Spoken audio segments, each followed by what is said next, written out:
So if you're building cabinets or drawer boxes out of plywood, what you're going to want to do is iron on edge banding. I just got done building a dresser for my son and I use quite a bit of it, over 200 feet of it.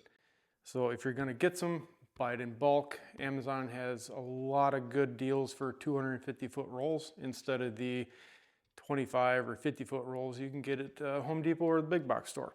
So I suggest doing that to save yourself a little bit of money. You're going to want to get, I have 7/8 inch edge banding. You don't want 3/4 inch. You need a little bit to overlap on your plywood. That way you can cut it off after you iron it on.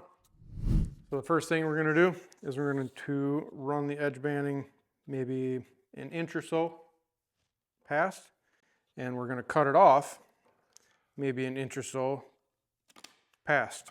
You want to set your iron. You can use any iron. I'm using a household iron. They do make specific irons just for edge banding if you want to do that. That way you don't get glue or whatever on your actual iron. You want to set your iron to the hottest temperature, and we're going to start right here. And we're going to hold it and kind of move it back and forth and push the glue in. You don't want to leave it there long enough that it's going to burn the edge banding, but with most household irons, you're not probably not going to get hot enough to burn it. So we're going to use the iron and we're going to kind of rub it in. I'm going to heat that glue up real good, and I'm using my left hand and I'm kind of spacing the overhang on each side of the plywood. That way we get a roughly even overhang on each side so that we can cut it off with the cutters when we're done.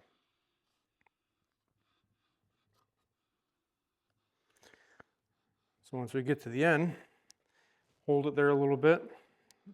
You can kind of feel that it starts to tack up.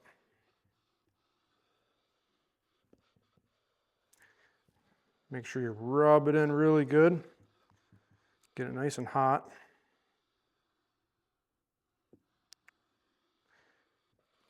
Kind of hit the edges a little bit too. Work them in real good. And as soon as you take that heat off, I like to take a roller and just kind of press it down. That way the glue kind of sticks in as it dries, or as it cools down. All right, we'll let that cool down for a little bit. You don't want to do any cutting until the glue is actually cooled down and hardened. So once that is cooled down and hardened, we'll come back and we'll trim off the edges. So once the edge banding is actually cooled down and the glue is hard, now we can trim the edges. We're going to start by trimming the very ends off first, and then we'll trim off the sides. I use just a long knife and a sacrificial bottom so that I don't cut into my table. And we will just trim the sides, and then they kind of just flip up and snap off. Do that to both sides.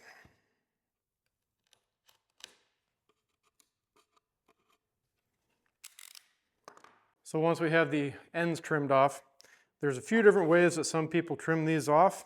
Some people like to use a chisel. Some people like to take just a blade down the edge and trim it off that way. I use this. This is from Fast Cap. It trims both sides at the same time. So it seems a little bit faster. And I've never had too much good luck with chisels and razor blades. I always end up nicking the wood. So this works. So it has grooves that the edge banding will slide down in, and it's got cutters on the inside. The more you pinch it, the closer it is going to be to the veneer of your plywood, so don't squeeze it too hard, at least on your first pass. So stick it on the end,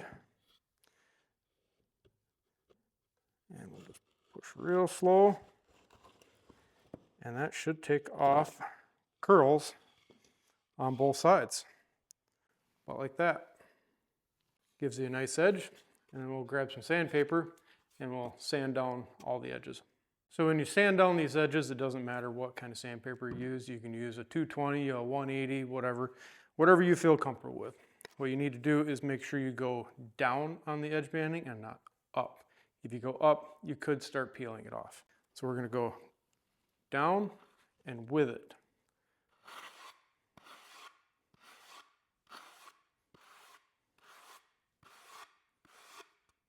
That's going to leave a nice smooth edge to make it look like one big piece of wood.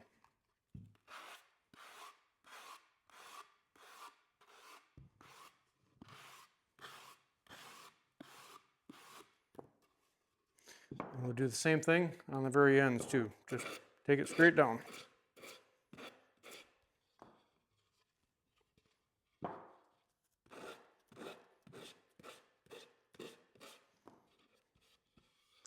If you want to, you can even give it a quick sand on the edge itself, just to smooth it out a little bit. That'll give you a nice edge.